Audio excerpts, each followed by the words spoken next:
Dhanashree Gadiyar. Welcome to ArtsWestchester's virtual art workshop. I'm a teaching artist with ArtsWestchester. So today I'm going to be doing a demo on how to draw a bird using simple materials that we have at home. So let's start with the materials first. This is a mixed media paper. You can use any kind of slightly thicker paper than a regular printer paper. Some watercolors. I have this which we will be using towards the end, and a ballpoint pen. Preferably do not use a gel pen, because when you use water in the end, when you use your watercolors in the end, that will get spread slightly. And these are my brushes. Try to choose a brush that has a sharp edge towards the end. That'll give you nice clean edges. Even a flat brush should do the job. This is a round brush. So I have two of these and a pencil and an eraser if you need it. So I'm going to jump in and start my drawing. So something that I always talk about, basics of drawing, is when you use a pencil, try and draw as light as possible if you're going to paint it, because you don't want people to see the drawing, rather the focus should be on the painting. So I call this a feather touch, meaning it should go as light as possible. So a second basic of drawing anything, when I draw something, I divide anything that I see into proportions and shapes. So if today I'm going to be drawing an owl, right? Before I forget, actually, I have this little sample that I did. So this is what the project would be looking like. I used a pen. This is a violet-backed woodpecker, I believe. It's a purple color bird. So all of this right here was done with the pen, and as a final touch I use some watercolor. So I recommend using the pen first and then giving the final touches in watercolor. And something that I also focused on here is the cross hatching technique of shading, meaning I just do the shading or the rendering of the bird using lines. So as many lines as it takes to give in the depth and the color. Yeah, so let's jump in. So I'm going to be doing doing a demo on an owl. So something that I'm going to start off with is the shape of the head. So I think I'm going to actually mark how much space I have for the owl. So the owl's body, is 2 times the size of the head. So let's say if I mark this to be the head, then I use my index finger and my thumb and I measure this out here. 1, 2, and then a little bit for the feet. So you can change this as you go along, but having this guideline generally just is very helpful. I hope you can see my lines on camera. I'm just used to drawing with super light lines, or the feather touch. So this, we are not going to focus on any details, rather we are just going to do an outline, and then the details are going to be rendered all with the pen and watercolor. So here we go.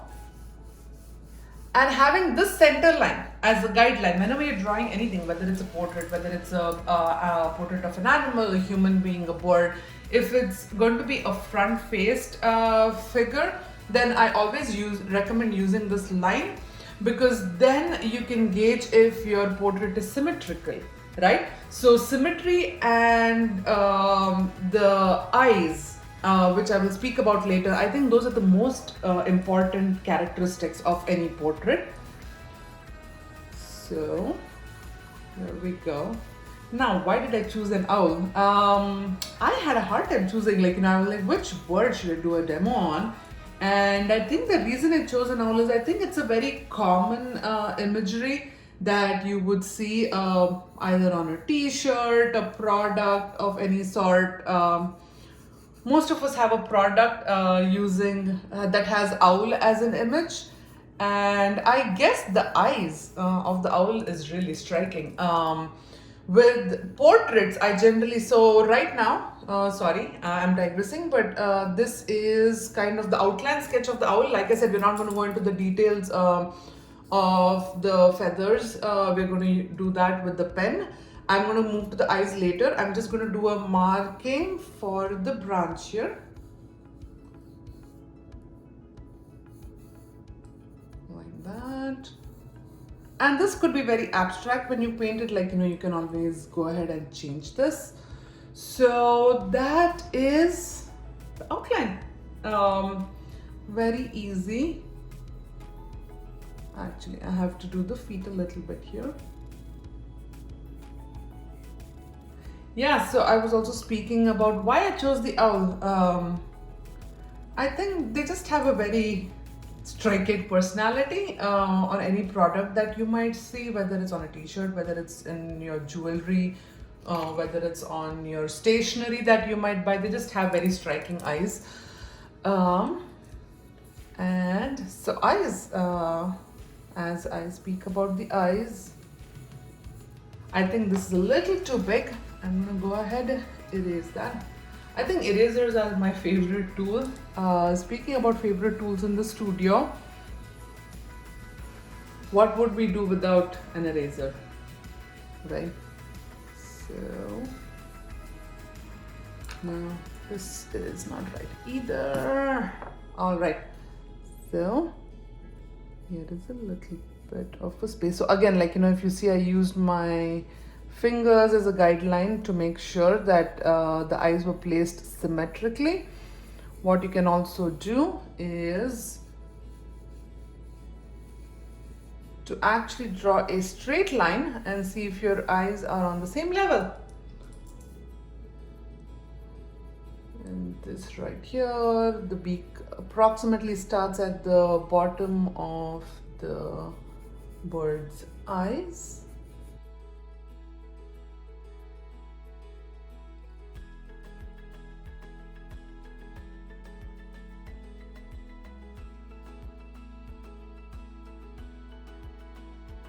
Yeah, so that right here is the outline. We're not going to focus much. And now for my favorite part, we're going to do the cross hatching with the ballpoint pen. So like I mentioned, I think it would be, so what's cross hatching? Let me give an introduction to cross hatching actually. So I'm going to just, I probably might just turn my page over and I'm going to show you a few basics of cross hatching. So cross hatching is a technique where you just use lines. You layer a bunch of different lines. So let's say if this is, and let's see, I'm just going to draw a square object here,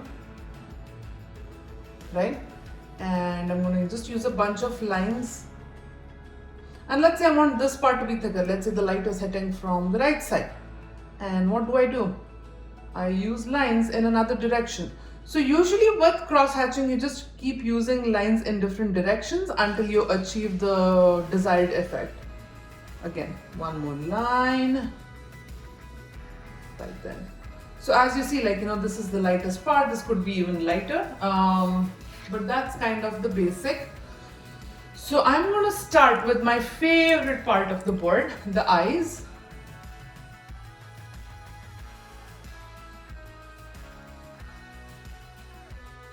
When I do the shading, whatever I do on one side, I repeat the same thing on the other, so I get the same kind of shading at the end.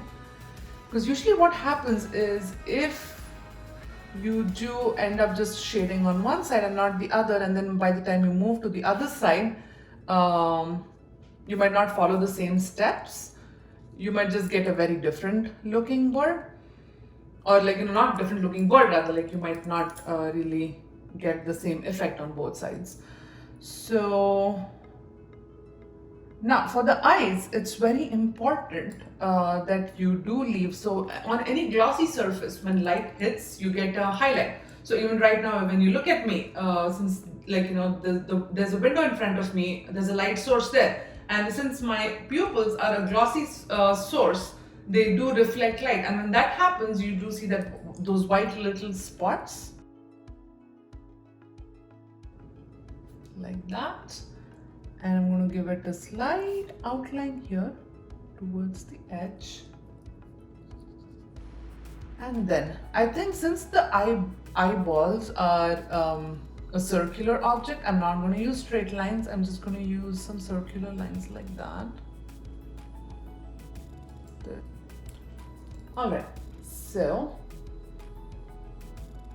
I am going to shade this in. Render it like that.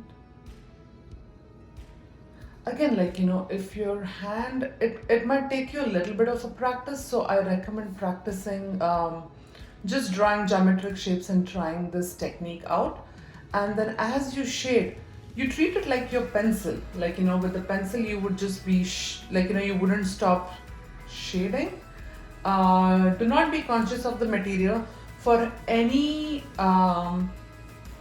successful rendering or any successful artwork, I think the best way to get a beautiful picture is to actually, or to try new techniques for anything. I think it's very important that we let go and just go in with the flow and play with the material.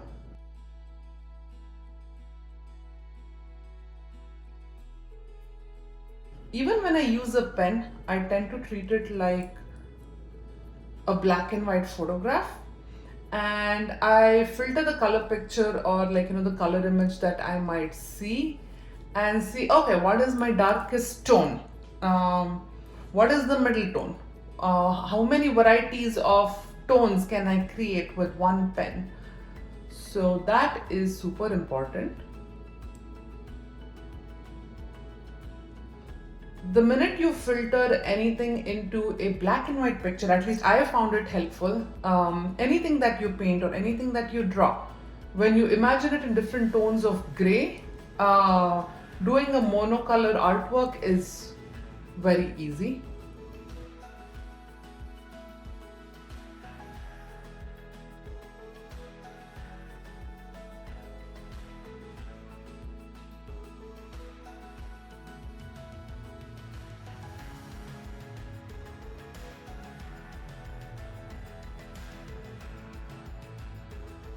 When you do cross hatching, the more detailed that you try to render an object, the better the outcome.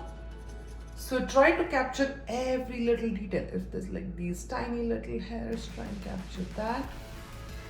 So the more work you put in, or the more line work that you would see on your artwork, I think the better your rendering turns out, or the better your artwork turns out.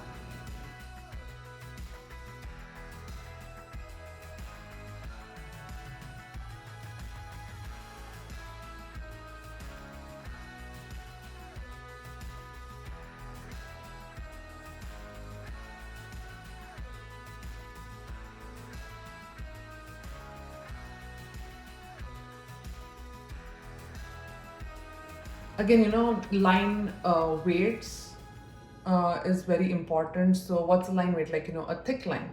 So something like this would be a thick line, and then something like this would be super thin line. So giving that importance on line weights with cross hatching is also very important. So here we go. So that gives us a sense when you draw your lines in different directions like this, in the direction in which the object or the feather or the body part is, you would see that movement.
Alright, now for our final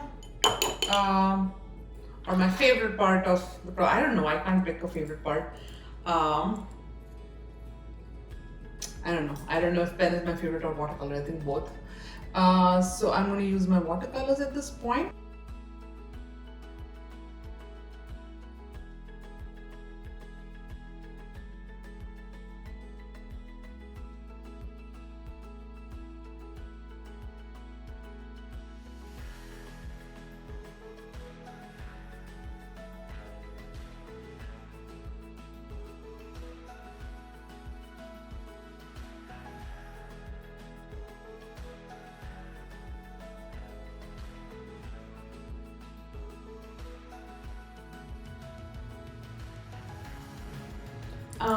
I think there needs to be a contrast between the branch and the body of the bird itself. So I'm not going to use, I'm going to give it a very light wash. So as you see, I just use a little bit of, I put in a little bit of watercolor first and then I'm spreading the rest here. With watercolors, a good tip is to use it to work quickly. Do not let your color dry. Especially if you're layering or if you're using a wet on wet technique, which is a technique where you use the same color or you use different colors and layer it on top of each other as the color is wet. And I think we're almost there. Alright. And again, using quite a bit of water on your brush. I didn't mention this earlier, but using quite a bit of water on your brush is very important for watercolors. And a lot of paint too. So here we go. I'm going to give this guy a little bit of a context in the background. I love doing that, giving a little bit of a color touch in the background. I think makes the picture very dramatic, especially with portraits. It really highlights the portraits.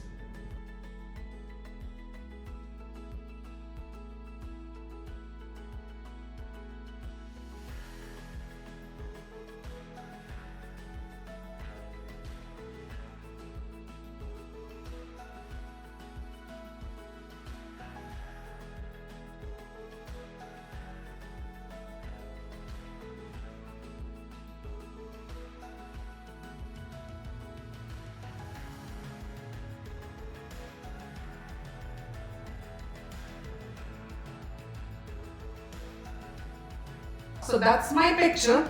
Pen and watercolor, simple materials. Do not forget to sign your name at the end of the artwork. And also, in fact, write the date. So what's today? It's July, I believe, 21st. You can do it at the back of your artwork. So 10 years from now, when you continue painting, you can see how you progressed and what your thought process was and what techniques you used 10 years earlier. I hope you enjoyed this workshop. And if for more such workshops and more such ideas, please visit artsw.org. Wonderful artists and some wonderful projects out there. Thank you so much.